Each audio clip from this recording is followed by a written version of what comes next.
Relationships and career goals.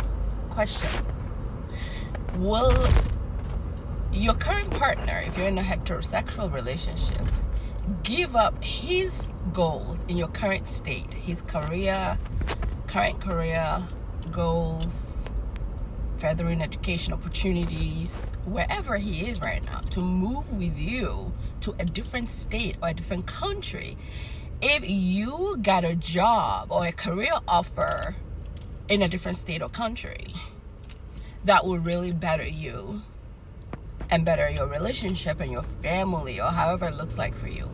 Would he do that? That's a big question. Most men most likely would not. Most women might not necessarily even consider that an option because they know the man is going to say no to it. But when it comes to you as a woman in a heterosexual relationship, I'm just focusing on that type of dynamic. When we have to make the sacrifice, it's like it's expected. Like your man got a good career offer or a business opportunity outside the country or a different state, we are required to just up and move. Sometimes great if you are working remotely or your work is flexible enough to have you work in a different state or country. Awesome. But how about in cases where you don't have that opportunity and you literally have to give up your career, your friendships, maybe sometimes even your support system, your family, your close-knit family and support system you built to move along with that man? I have seen time and time and again that many women do, then they get burned, or they pretend to not get burned, but the struggle is real for them to start from scratch. And it looks great and dandy the first few months or years till he start to fall on the waysides of what support looks like for you in that new state or new country.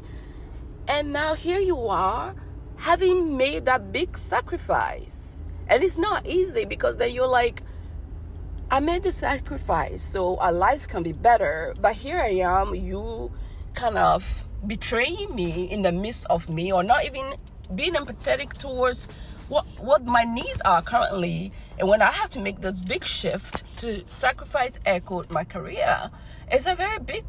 What do you think? Leave me a comment. Have you experienced that? Do you know anyone, any woman who has experienced this drastic jump and change in career to move with a loved one or a boyfriend or a husband, and they have thrived or they have regretted making the move? The big fact is this should be a decision that's not just left on the woman to make. Truly, it should be a decision that's mutual, and really encouraging a lot of women to seek a third-party perspective before making that jump. Don't make that jump out of love, because many women come back burnt because they made that decision purely out of love. You got to make it out of a place of intuition, of plan, as much as you can, because life be life. Plans don't always pan out.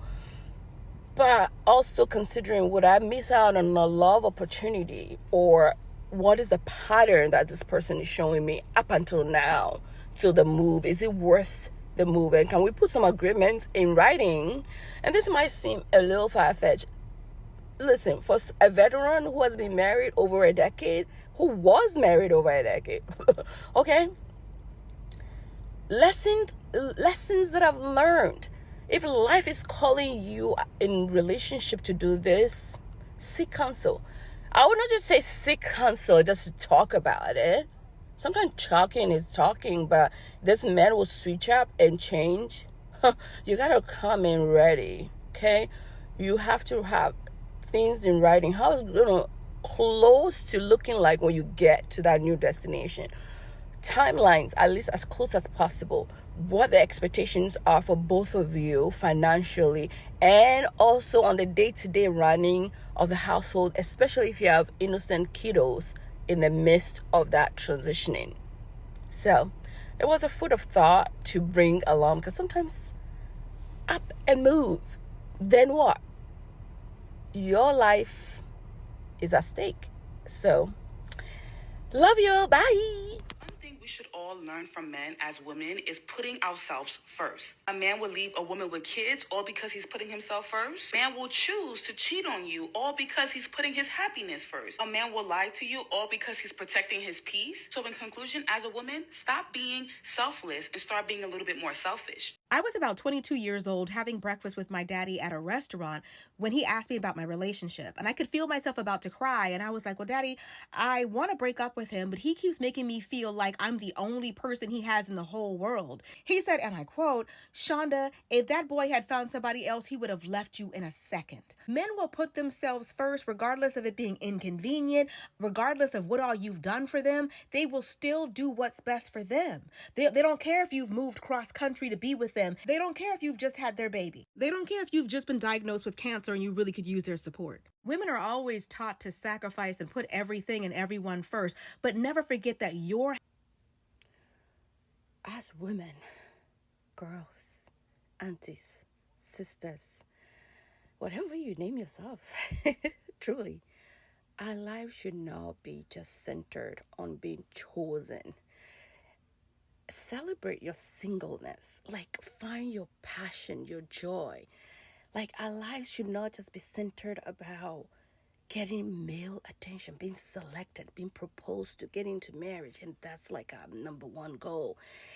And even when we are working to achieve our goals, like career-wise, it almost feels like when you're single, I mean, from the standpoint of somebody was married for over a decade and now single, like, these are things that truly should be taught to our young women, teenagers, young adults from middle school, high school to college. Like, just being those that pick Misha and being desperate to be picked. And it's like getting married is like the center of it all. Like, yay, finally I got somebody. But how do you feel? Are you just doing it because all your friends have been chosen and picked and now married? And being single is like a disease? It's not a disease. Enjoy your singleness. Build joy for yourself. Build things in your life that fills you up. So when that man finally joins you, it's not like you're a half a person and he's a half a person. And then it's like my better half. Sometimes better halves don't always equate to a whole. You gotta be a whole person and he gotta be a whole person. And then together, two whole people are navigating life together and you already know how to fill your cup. He knows how to fill his cup. Your cups are full and you're running a long life.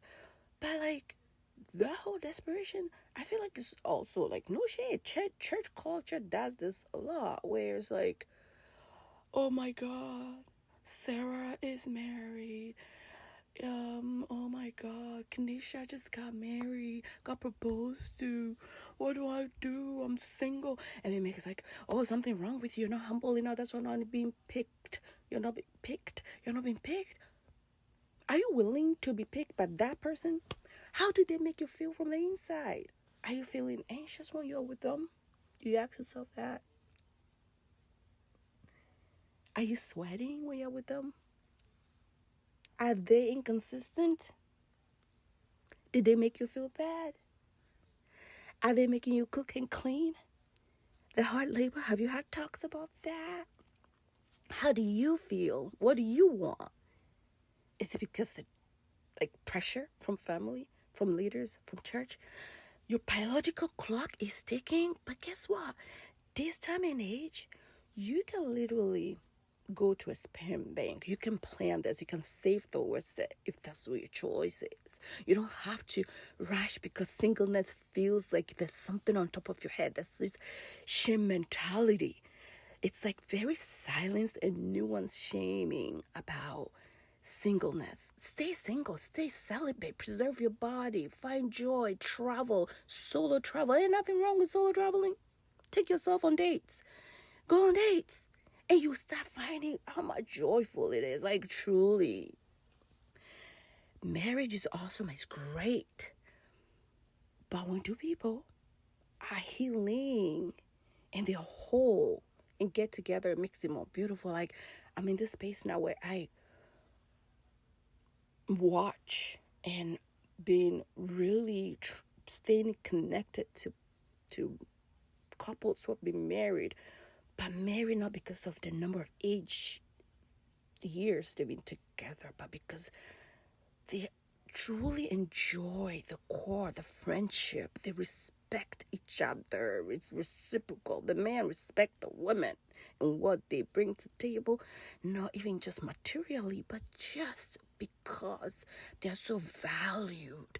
Their thought processes are valued.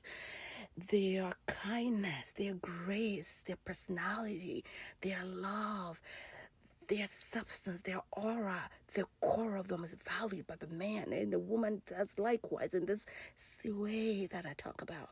But it's not like a demand of respect. Like, I'm a man, I got a dimple in between my legs, so I demand for you to respect me. Like, that's what I'm talking about. Decenter your life. For men, the right men will come to your life, especially men who are narcissistic, toxic. If you're not healed, you're going to attract those, because that's the aura of desperation that you're giving. You're being pygmy, you're being desperate, you're wanting to fit societal accepted standards of being in relationship, and that's all that matters. To see that ring on your finger and it's like, yeah, I got a ring, I'm a wife.